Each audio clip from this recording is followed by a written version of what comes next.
دو باتیں جی. آپ نے پہلا آپ کے سوال کا حصہ یہ ہے کہ آفیشل سیکرٹ ایکٹ کے تحت جو سزائیں ہیں وہ کیا ہیں. دیکھیے جو تو غیر دانستہ طور پہ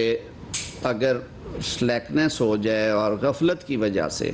نیگلیجنٹلی کرمنل نیگلیجنس جسے ہم کہتے ہیں اس نوعیت کا کیس ہو کہ آپ نے وہ ڈاکومنٹ جو ہے اس کی پراپر کیئر نہیں کی اور حفاظت نہیں کی یا وہ آپ سے کہیں گم ہوا ہے یا گم نہیں ہوا تو آپ نے اس کو جس قانون کے ضابطے کے تحت اس کو ہینڈل کرنا تھا آپ نے نہیں کیا تو اس میں تو ایک کلوز وہ کہتی ہے کہ 2 سال تک سزا ہوگی. لیکن اگر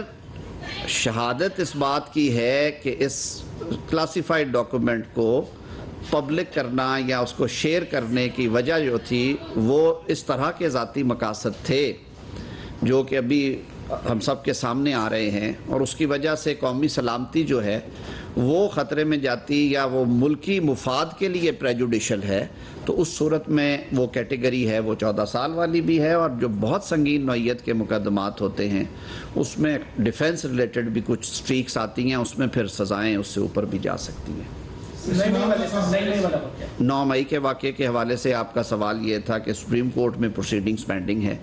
کیونکہ میٹر سب جوڈس ہے میں اس پہ بہت زیادہ کمنٹ نہیں کرنا چاہوں گا لیکن اٹارنی جنرل صاحب نے جو دلائل دیے ہیں وفاق کی طرف سے انہیں میں اون کرتے ہوئے یہ بات کہہ رہا ہوں کہ آرمی ایکٹ کے تحت جو سویلینز کے ٹرائل ہیں وہ آج کے نہیں وہ پچھلی 5 دہائیوں سے ہو رہے ہیں. 1952 کے آرمی ایکٹ میں ایک بنیادی ترامیم کی گئی تھی 1967 کے اندر جس کے تحت جو سویلینز تھے وہ بھی سبجیکٹ ہوئے اس قانون کے تحت ان کا ٹرائل ممکن بنایا گیا. وہ معاملہ پھر چیلنج ہوا جو اس سے کیسز نکلے لاہور ہائی کورٹ میں اور پشاور ہائی کورٹ میں وہاں پہ ڈیفرنٹ فیصلے آئے لارجر بینچ بھی بنے اور فائنلی معاملہ جو ہے 1975 میں سپریم کورٹ آف پاکستان کے سامنے رکھا گیا. بریگیڈیئر ریٹائرڈ FP علی کیس اسے ہم کہتے ہیں. اس میں پہلی دفعہ اسے ایگزامن کیا گیا اور اس کے بارے میں وضاحت سے بیان کیا گیا. اس کے بعد بھی پھر بہت مواقع آئے اور خاص طور پہ ریسنٹ پاسٹ میں آپ کو یاد ہوگا کہ جنرل پرویز مشرف پہ وہ جو جھنڈا چیچی پل والا واقعہ تھا اس پہ جو واقعہ پیش آیا ان پہ جو خودکش حملہ ہوا تھا اس کے ٹرائل میں بھی سویلینز کو ٹرائی کیا گیا اور انہوں نے چیلنج کی جب اپنی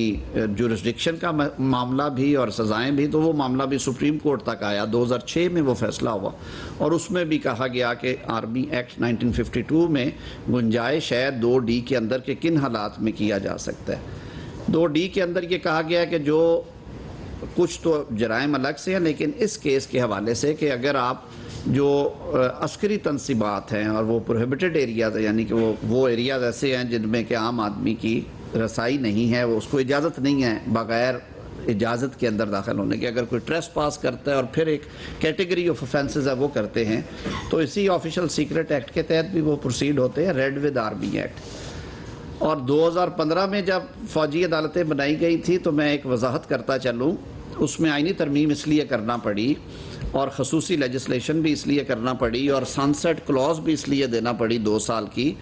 کہ اس قانون سازی کے ذریعے سانحہ APS کے بعد وفاقی حکومت نے دہشت گردی کی جو لہر تھی آن سلاٹ تھی اس کو روکنے کے لیے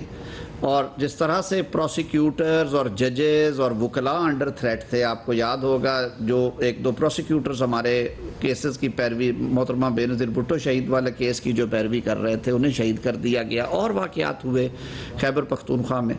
تو وہ قانون سازی کی گئی کہ افینس کرنے والے بھی سویلینز وکٹمز بھی سویلینز اور پریمیسز بھی سویلین یعنی کو بازار میں دھماکہ کرتا ہے آ کے جس میں سویلینز جو ہیں وہ جان کی بازی ہارتے ہیں اور ان کو شہادت ملتی ہے اور جو مارنے والا ہے وہ بھی عسکری ادارے سے نہیں ہے وہ بھی سویلین ہے اور جو جائے وقوع ہے وہ بھی سول پریمیسز میں ہے کنٹونمنٹ میں نہیں ہے. تو آیا ایسی صورت میں آرمی ایکٹ کا اطلاق ہو ایسی صورت میں فوجی عدالتیں سزائیں سنا سکتی ہے تو پارلیمان نے جو ترمیم کی تھی اس کو ایگزامن کیا 17 جج صاحبان نے بیٹھ کے انہوں نے کہا کہ ہاں ہو سکتی ہے لیکن